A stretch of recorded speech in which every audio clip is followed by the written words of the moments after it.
Maybe you're at the place now where you have a certain level of confidence and belief in what you're doing and you actually enjoy going back. I'm at the place now where I actually enjoy going into old environments because I do believe I'm comfortable enough to hold that. You know what's interesting? When you revert to a past version of yourself, the law of attraction doesn't work properly anymore. Next Level Nation, welcome back to another very special, as always, NLU Weekly Live podcast for week number 138, even though I think last week I said we were a week ahead, I'm not sure. What feelings do the holidays bring out for you? Alan and I are back in the studio. Our audio quality will be much better than it was last week. Hopefully you're having a wonderful Monday and you had a great holiday weekend if you celebrate the holidays that we celebrate. So I told you this, Alan. I had a client who said to me the other day, she said, do people even listen to podcasts during the holidays? And I said, that's a really good question. I said, it depends on your audience. I know for us, the majority of our audience tends to struggle with the holidays because they're going into old environments. They might be seeing old friends. They might be seeing family that they only see once a year, maybe twice a year. And there's a lot of opportunity for uncomfortable situations. And I think back to, it was either year 1 or year 2 of the podcast. It was probably year 2 because I had left my job. And it wasn't my immediate family. It was an indirect family member. But I remember they said, "Oh, you're doing a podcast. That's what you're doing now." And it was it wasn't meant to be disrespectful, but it was very like, "Oh, that's cute. That's cute that you're doing a podcast." And I remember leaving that saying, "Oh my goodness, they do not believe in me at all. And is any of what I'm doing actually going to matter in the grand scheme of things?" So I do remember leaving that family outing a little bit shaken. And I thought, for us, at least in the US, it's holiday season. We just had Thanksgiving. Christmas is coming up. And I know in other parts of the world, there are different holiday seasons. But what do the holiday seasons bring out for you? Is it something that you look forward to? Is it something that you realize, you know what, I'm going to be around a lot of family members and old friends, and I'm afraid I'm going to revert? We figured we'd do an episode on it. So here we are. And by revert, what we mean is revert to a past version of yourself. And having coached thousands of sessions at this point, I track all my coaching sessions, and I'm about to surpass 1,500, and that's not including the NLU team and many other masterminds. And what I've found, people all over the world, family, and I wrote this down, family can make or break everything when it comes to you achieving your dreams. And family can be your greatest strength, or it can be your biggest weakness. And honestly, usually it's a combination of both. You know, some of the best lessons I've ever gotten in life were from my mom, but I also had to, in some ways, stand up to her when it came to business or whatever. And so coaching a lot of people, it's almost like family is closest to our heart. So it's a very vulnerable place to be. And a lot of times what happens is we go out, we grow, we move, we chase our dreams, we go on adventures, and we have different careers and different jobs, and we go expand and explore and learn and grow, and then we come back. And we come back as a different version of ourselves. But the people that we come back to and the environments that we come back to sometimes haven't changed much at all.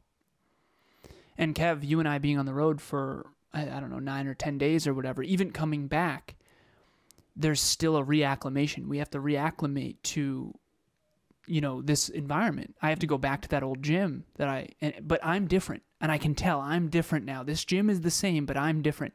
Now it's slight, but imagine what a couple years could do, or an entire year in this case when it comes to the holidays. So I'll tell this story briefly. I have a client of mine who usually does not go home for the holidays, and this is one of the reasons, because she reverts to a past version of herself. Understandable. And I have this written down. Holidays trigger past versions. Past environments trigger past versions.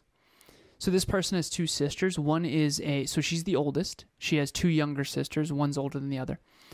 And essentially what this person had done is there was this situation where, and I'll keep it anonymous, they're driving somewhere with their mother. I forget where they were going, but they were going as a family. And the mom was upset about something and was crying. And this person, my client, was essentially really sad for her mom in this moment. And then one of the other sisters started laughing. And this client of mine essentially stood up to her younger sister and said, like, don't laugh. Like, that's, mom's really hurting right now. And then the younger sister kind of lashed out a little bit, and this client of mine, reverted to an old version and kind of went submissive and didn't really stand up for her mom in that moment to the way that she wished that she had. And she was articulating this to me, and I essentially said this. I said, you know what's interesting? When you revert to a past version of yourself, the law of attraction doesn't work properly anymore. So, for example, Kevin and I interviewed Evan Carmichael on his YouTube channel last week, and there was a moment during the interview where I had a moment where I needed to stand my energetic ground on the interview. Evan and I had a little disagreement about long-term strategic thinking, and he said, well, there's no way the 23-year-old version of you knew where you'd end up as the 33-year-old version. And I said, well, some things are very different than I thought, but there are some things that are actually exactly on point that I did really aspire to. And so I had to hold my ground in that. And I did, and it ended up being an awesome conversation. When we ended up getting off the interview, the videographer, his name's Danny, said that was by far the best of all the interviews today. That last half hour was the best. And I think that's why. And so when you go back into these past environments, when you go back, and we met Evan 3 years ago, and so we are a new version of ourselves.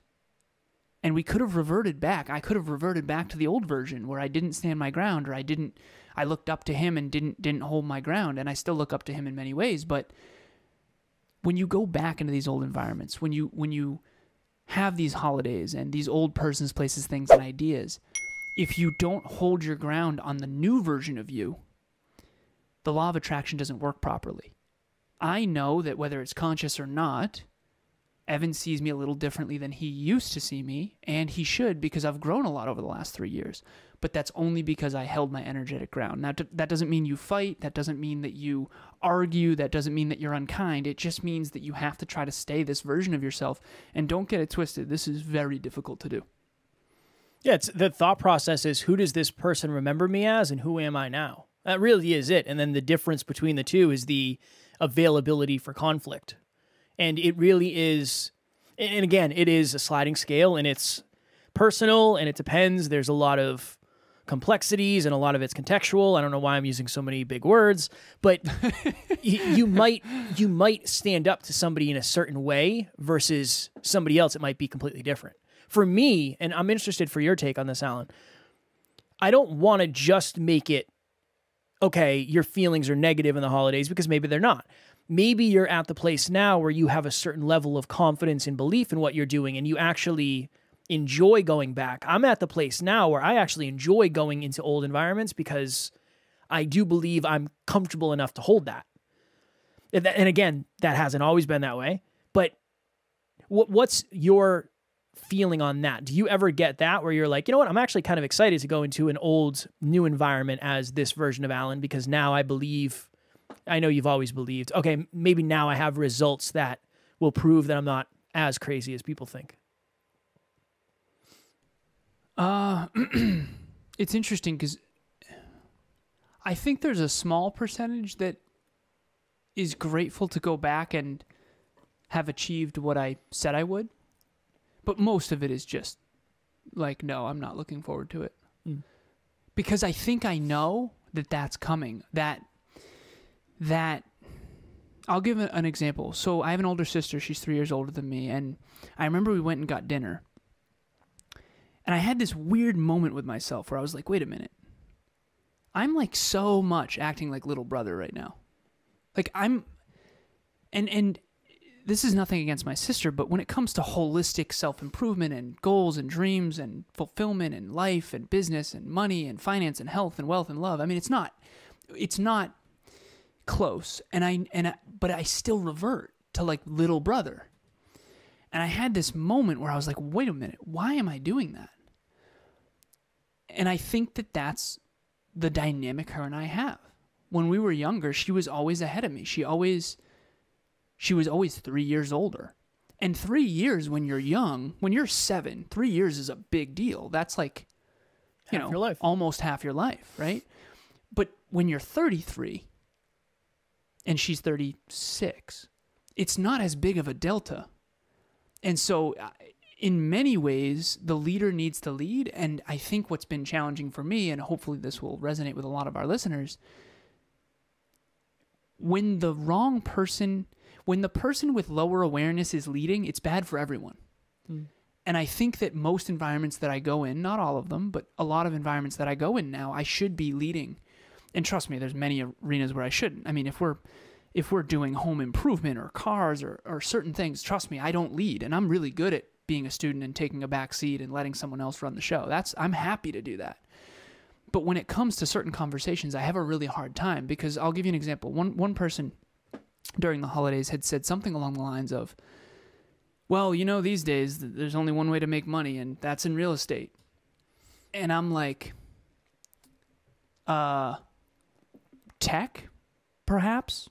Like maybe the tech industry, And I have trouble. I have this negative relationship with ignorance, and it's just a very ignorant statement. Real estate is not the only way to make money, not even close. As a matter of fact, the tech industry is definitely the way to go, and anyone who doesn't study this probably doesn't know that, but anyone who studies it even a little bit, it's pretty obvious, right? Facebook, Google, Amazon, like these are tech companies, and Amazon's technically not a tech company, but it is if you look at the robotics they use and all that stuff. And so I think that's the challenge, Kev, and I'll just share this briefly. Kevin and I went to a backyard barbecue together one time, and we were interviewing Stephen Kotler not long after that, and I said, Kev, I'm way more concerned about being here than I am interviewing Stephen Kotler. With Stephen Kotler, I feel totally comfortable, be myself, study neuroscience, all that stuff. Great, peak performance.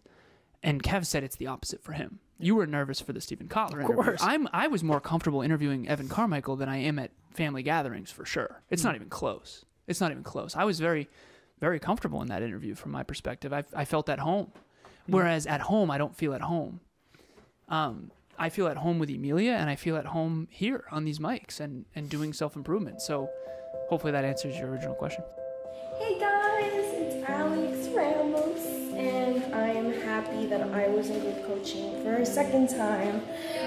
It definitely helps to have accountability. I'm happy that I invested in this because it was investing in me, and even better, I get to meet people that are doing the same exact thing to help themselves. And I need friends and close people around me like that, So yeah, I really appreciated being in group coaching because of the accountability and because of meeting people. It's so weird that it's almost easier to meet a stranger than it is to meet somebody who thinks and knows you as a certain version of yourself that you're not anymore.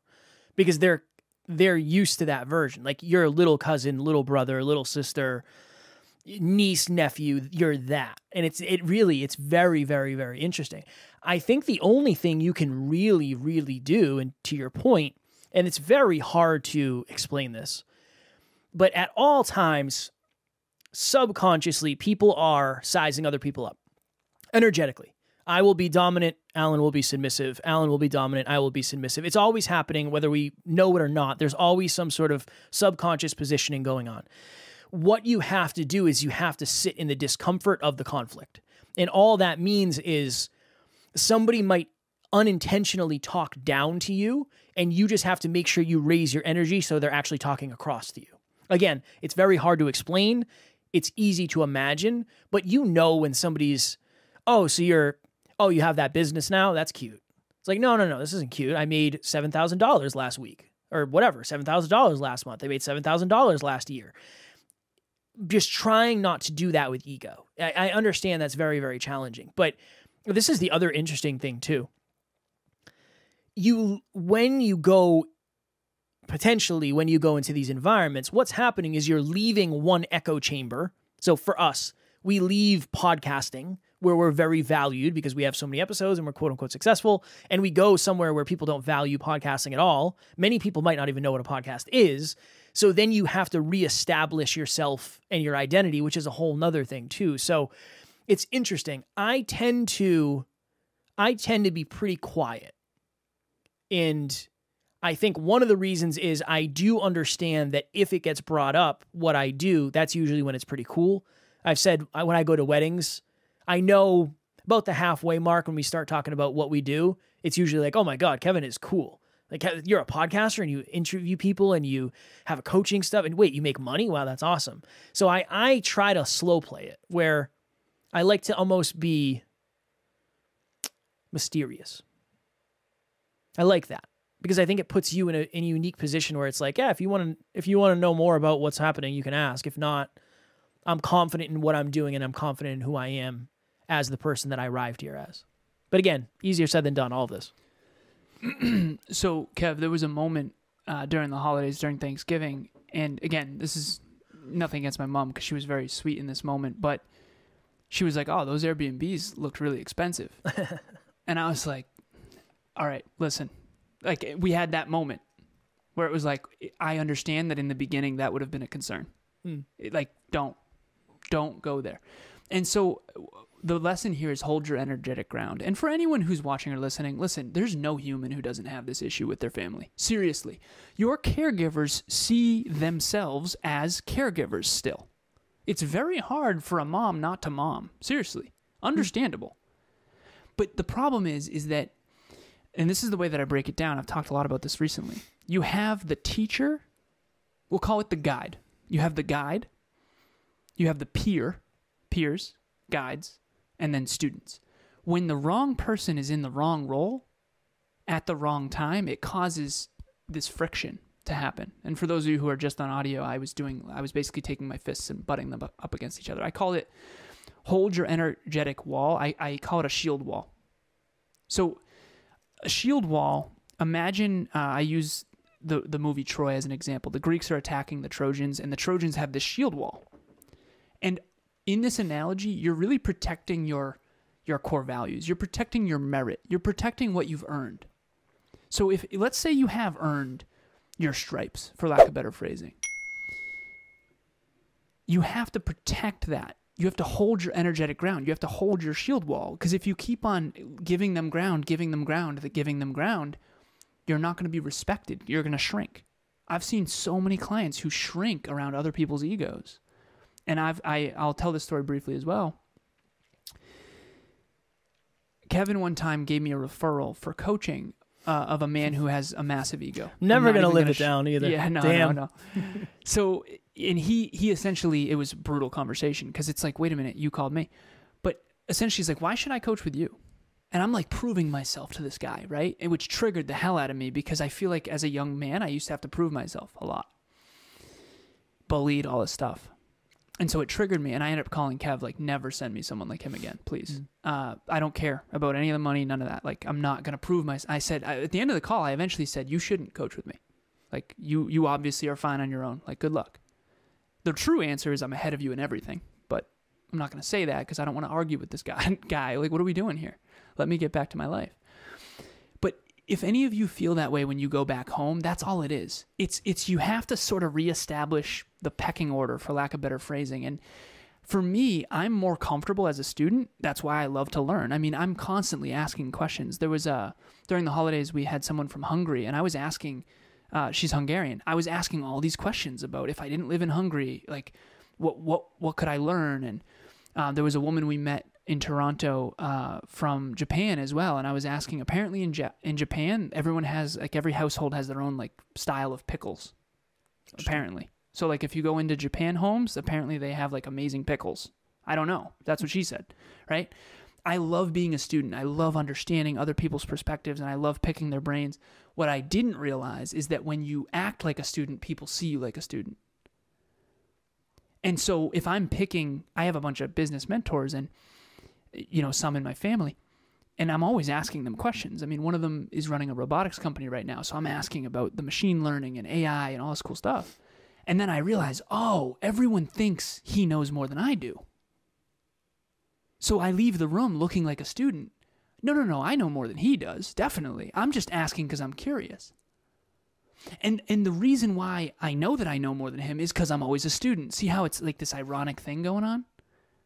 I'm always asking questions. That's why I know more, but yet I'm not seen as knowing more because I'm not holding my energetic ground. And so whether it's a little sister, big brother, little brother, mom, father, grandma, grandpa, aunt, uncle, you name it, you have to hold your energetic ground wherever the truth is. If you don't know anything about air conditioning, don't act like you do, right? Be a student when someone else has earned their stripes in that arena. But if you have earned your stripes and you know that you're ahead of this other person when it comes to finance or whatever, like that person in real estate, well, real estate is the only way to make money these days. No, that's not even a little bit true. And I know that. And I have to speak up about that. I have to say, well, have you ever considered investing in tech companies? Because, that's the way to go, obviously, right? You have to kind of, and again, even that's a little bit of ego, right? You have to try to just hold your ground a little bit. And that's ridiculously difficult. And I think for our listeners in particular, this is not something that comes naturally, but it's important. Get your quote card out for this before we bring in Brandon. Are you ready? I'm ready. If you only show the people around you who you've been, they'll never know who you are today. So, next level nation. We're talking about the holidays. And there is a new year that is coming upon us very, very quickly. A lot of us set New Year's resolutions. We set shallow goals that we end up falling off of in a couple months, a couple weeks, a couple days in some cases. Make 2023 the best year of your life by starting it with strength. Our 9th round of group coaching is starting on January 3rd. Link will be below and in the show notes for those listening to the replay. It's very affordable. We have payment plans. It's Alan and I bi-weekly. It's just awesome. I used to think to myself, what are the words I should say to help people understand the value of this? Alan and I have been studying this community for a long time. Everything we do is based on helping you get to the next level. Group coaching is very much the same, but a little bit deeper. So many of you know that I did a marathon one time and I went too hot out of the gate. The first half marathon was actually a lot easier than I thought it would be. I did it very well. The second half of the marathon, I ended up limping across the finish line. I jogged the last lap, but it was absolutely brutal. So a lot of the reason why people don't achieve their dreams and their New Year's resolutions essentially is because they come too hot out of the gate. It's like new year, new me. Let's do a whole new workout program and it never works. I wrote an article about why it never works. It's called Micro Failure for Macro Success. It's about building belief slowly and incrementally over time. We've all heard about the tortoise and the hare. This article is like the tortoise and the hare, but far more in depth, far more applicable to your goals and dreams. So if you want 2023 to be different, yes, of course, sign up for group coaching. We start small and we build there. Start with 3 habits, then you track 6, eventually 9, that whole thing. But this article is going to give you what you'll leave with. It's like a 15-minute read. It took me like 3.5 months to write this thing. What you'll leave with is a deeper understanding of why most people never achieve their New Year's resolutions. I wish I had the stats. I wish I had the stats of people who said new year, new me, and then didn't achieve any of what they said they were gonna. And I don't want that to be you, neither does Kevin. So instead, this year, don't be the hare, don't come hot out of the gate like I did in the marathon and then end up limping across the finish line. Be the tortoise and just start small and build. You have 365 days to work with here. You can start small and actually build, and then that way you feel good about yourself at the end of the year instead of, damn, another year went by where I didn't achieve anything that I wanted to. So check out that article, join group coaching, and thank you for listening. # be the tortoise.